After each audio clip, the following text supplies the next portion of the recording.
믿기지 않습니다. 있을 수 없는 일이 벌어졌습니다. 하필 골라도 왜 이 업체입니까? 우리 당 선관위 대응은 실망스럽습니다. 절차상 아무 문제가 없다고 발뺌합니다. 해당 업체의 전력을 몰랐다고 합니다. 정말 전혀 몰랐습니까? 몰랐을 리 없습니다. 몰랐다면 심각한 무능이고 알고도 감춘다면 경선의 정당성마저 흔드는 심각한 범죄입니다. 경선 과정의 공정성은 반드시 수호해야 할 가치입니다. 지도부의 조치를 지켜보겠습니다.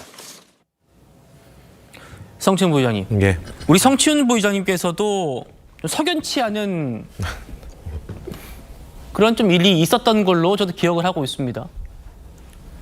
1등을 하고도 최종 후보에서 배제되는 그런 일을 겪으신 걸로 아는데, 당시에 총선 때 정필모 선관위원장이 사퇴를 하고 폭로를 했습니다. 누군가가 전화로 지시해서 그 업체 끼워 넣었다.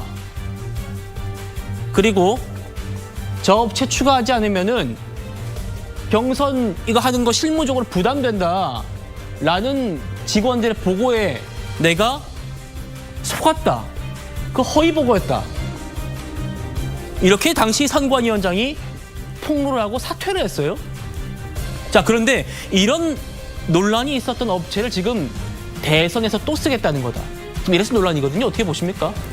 저는 일단 당 선관위가 좀 정무적 판단을 해줬으면 좋겠다는 생각을 갖고 있습니다. 왜냐하면 지금 당 선관위의 발표는 일단 절차상 문제는 없다라는 거거든요. 그러니까 절차상으로만 선관위에게 사실 주어진 권한은 절차적으로 이게 문제가 있는 업체인지 없는 업체인지만 보도록 되어 있기 때문에 정무적으로 판단해서 한 업체를 특정 업체를 배제할 수는 없다라는 원론적인 이야기를 하고 있는 겁니다. 근데 말씀하신 것처럼 지난 총선 때 문제가 됐던 업체라면, 그리고 논란이 됐던 업체라면 그것이 뭐 문제가 명확하게 있었다라는 뭐 명확한 팩트가 지금 밝혀지는 않은 상황입니다만 분명 논란이 크게 있지 않았습니까? 그런 업체라면 굳이 이 업체를 포함시킬 필요가 있겠는가? 여기에는 전 정무적 판단이 들어가도 괜찮다고 생각합니다. 왜냐하면 지금 그렇지 않아도 민주당의 이런 경선 룰 결정 과정에서도 그렇고 어차피 이재명 후보가 상당히 압도적으로 현실적으로 유리한 상황에서 비명계의 목소리가 너무 반영되지 않는 것 아니냐라는 볼멘 소리가 나오고 있는 상황 속에서 이런 업체까지 껴넣게 되면 또다시 아까 그 김동연 캠프 측에서 문제 제기를 한 것처럼 또 여기에 대한 그 불만이 나올 수밖에 없거든요. 저는 최대한 이런 논란을 잠재우고 시너지를 낼 수 있는 쪽으로 그 경선 운영을 해야지 이런 것들의 잡음이 계속 나올 수 있는 부분에 대해서는 이게 원론상 많다, 뭐 절차적으로 문제 없다라고 하고 넘어갈 것이 아니라 전 정무적 판단을 통해서 이거를 반드시 바로 잡고 넘어가야 된다고 생각합니다. 예. 차 교수님. 예. 주가 비명계에선 당연히 이제 이런 반응 나올 것 같아요. 정치적 의도를 의심할 수밖에 없다. 논란이 됐던 업체를 아무런 진상조사 결과도 없이, 저도 기억납니다. 저 때 이제 정필모 위원장이 사퇴하니까 이재명 당시 대표가 진상조사 지시했어요. 근데 그 결과도 안 나왔단 말입니다. 그렇죠? 그 결과도 없이 또다시 당내 경선에 그 업체를 참여시킨다면 이건 지금 정치적 의도를 의심할 수밖에 없다.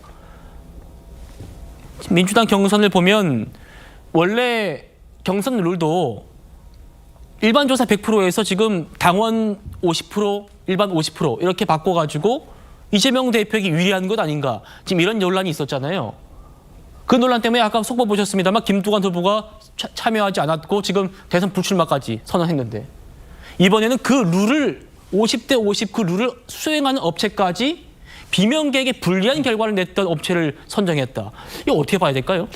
상당히 뭐 민주당 입장에서는 이런 부분들이 뭐 문제가 없다고 이야기를 하죠. 앞서 뭐 말씀하신 것처럼 지난번 총선 때 문제가 됐을 때 진상 조사를 하라고 했지만 결과가 안 나왔잖아요. 그래서 이번에 박범계 경선관리위원장이 뭐라고 이야기했냐면 그때 당시 문제가 된 업체는 스스로 포기했고 그때 제재를 받았던 것이 아니다. 그렇기 때문에 결격 사유가 없다고 하는데 거꾸로 이야기하면 그때 제대로 조사가 안 됐다는 이야기일 수도 있는 것이기 때문에 사실 이 비민계 입장에서는 이거 뭐야? 짜고 치는 고스톱이야? 뭐 이런 식의 반발을 할 수가 있다는 것이죠. 앞서 우리 앵커께서 말씀하셨듯이 사실 이번 민주당의 경선을 놔둬놓고 경선 룰 자체도 상당히 그동안 20년 동안 유지되어 왔던 국민선거인단 방식을 일방적으로 폐기를 했다는 비판에 지금 직면해 있잖아요. 그렇다고 한다면 왜 이런 식의 무리수를 계속 두는 것일까?